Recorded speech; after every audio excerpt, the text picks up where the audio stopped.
Hey there guys, Music Fan here. How you guys doing? Okay, enough beating around the bush, enough with the sissying around, enough with the delays. Steve Perry, new song, No Erasin, from his upcoming third studio record called Traces, will be officially released by Fantasy Records on October 5th of 2018. So yeah, I'm gonna have to talk about this song because this is huge. Like I mentioned in the video before, this is a magnificent moment in music history. Steve Perry, I don't need to go to the explanations of it. Like, I mean, if you want to go more, there's Google, there's their live history, like his history with Journey, his solo history, his biography, at least up until a point that there is over there. So there's all the information that you can learn about Steve Perry and his work with Journey and his solo stuff. So I'm not going to beat around the bush too much with that. But what do I think about this song? Well, it's absolutely marvelous, fantastic, and just such a brilliant, amazing comeback song. You know, like the melodies of this is pure and prime, soulful. It really goes up to the school of the class of a lot of R&B soul singers. You know, like Marvin Gaye, Sam Cooke, and Aretha Franklin. Ironically, we lost her yesterday morning, but I'll go into more detail about that in another video. But that kind of school of music, that kind of R&B soul, you know, and definitely, even though this song is more rock, it's a bit more of a pop kind of rock leaning kind of tune. You can tell from the flute just how fluid the melody is, and just how just so wide ranging his vocal singing on this is. And you know, when I initially heard the song, I was a little bit apprehensive for like about 2 seconds or so, because I thought, because of like, obviously Steve Perry is like 69, nearing 70, but in a few months. So you can't expect someone in their late 60s, early 70s to recreate the prime of their vocal capabilities when they were like in their teen years, in their 20s, in their 30s. You can't expect them to do that. Absolutely not. But my initial trepidation for the first 2 seconds of hearing the song was kind of really a bit of worry, a bit of concern that maybe this wasn't the right move to come back. But like with anything else in music, it slowly works its magic. The many times that you hear it, and now I honestly don't mind Steve Perry's vocal performance now. In fact, a very old, rusty, but still beautiful singing, still beautiful voice, still fluid voice, very varied singing. Even like 60-70% of Steve Perry singing in that kind of manner is better than most other singers out there. I heard the phrase that like Steve Perry can read a phone book or recite the alphabet and people would still love it. He's just that amazing of a vocalist. And sure, he may not go for those very high notes, those very epic high notes, those demanding notes that he used to sing in his prime. But for someone in his late 60s, nearing early 70s, it's still fantastic. It's still amazing. And his haggard voice, in a way, even though it juxtaposes with the studio sheen of the production of the song, they still complement each other rather greatly with this particular song. This song is so amazing. Like the lyrics here, twofold, speaks of meeting a person that you haven't seen in a long time, and you remember the days of innocence where you were young, you were very young, you were very like full of life, and you know, at that age, you know, you're very kind of sensual and very romantic.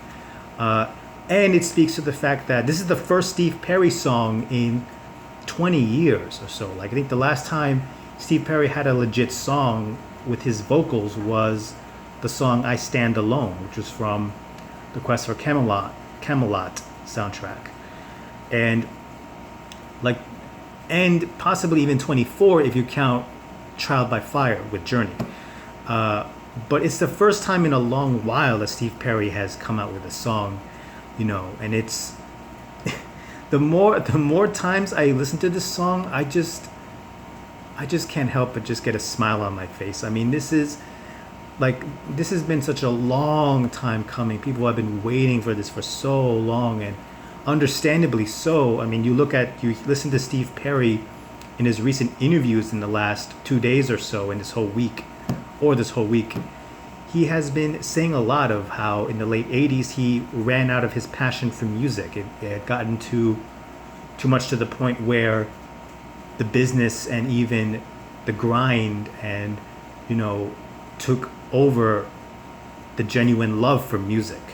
Like you could play like a shitty bar and still have a great time. That's the love of music in that sense, but that's more into Steve's interviews. But either way, excuse me, this song has almost everything going for it. Like, the studio session musicians does a fantastic job with the music on this song, creating this very triumphant backdrop to what essentially is Steve Perry's return to music for the first time in 20 years. And the intro to this is just so appropriate because it starts out with this very, very rising synth part, and then just goes straight in for the whole band. They come in with like dan dan, it's just a fantastic opener. It just doesn't waste any time at all in grabbing your attention and just letting you know Steve Perry is back, and lyrically as well, it also touches on a personal thing for Steve, that he used to have a lover back in 2000, I think in the early 2010s, but then lost her to breast cancer, which is pretty heavy. But basically, I don't want to get too much into details because I'll just keep rambling on and blah blah blah. But she really, the woman who inspired this particular song and the other songs from this upcoming record, really speaks to how impacting she was to Steve Perry. And this song, like I'm sure the other songs off this record, really prove and really is in full open to be displayed. And yeah, I mean, this song is just so, I'm just so happy because Steve Perry is back. He's returned, and his love for music has been rekindled after 20 years of dormancy. And this song, I think the only problem, not the problem, because there's not much of a problem with this song at all in any respect, but I think it would have been, everyone is saying that Neil Schon should have made an appearance on this song. That would be awesome. But even if it wasn't Neil Schon, if it was just a session guitar player of his solo band, and just a simple guitar solo, and that would have been fantastic. But the way this song is, the way it's constructed, the way it's arranged, the details and the kinks that go with it, it's just simply joyful. It's so joyful, so full of joy, full of life, and full of just power behind all of it, So it's a hard call. Like, I'd give it a 5, Not perfect by any means, but still. This song is just monumentally huge. This song is historic, and this upcoming record, Traces, October 5th, is going to be one for the books, one for the history books, and one for Journey fans, the casual observer, and even Steve Perry fans. Everyone is going to be paying attention very openly and very to the detail of this song and this album. Steve Perry's back, and the world is now a much brighter, happier place and more awesome place to be in, that Steve is back. So, sorry I rambled on. There was a lot to say on this song. I love it. I absolutely love this song. I can't wait for Traces. Really can't wait for the other songs. And Steve freaking Perry. So great to have you back, man.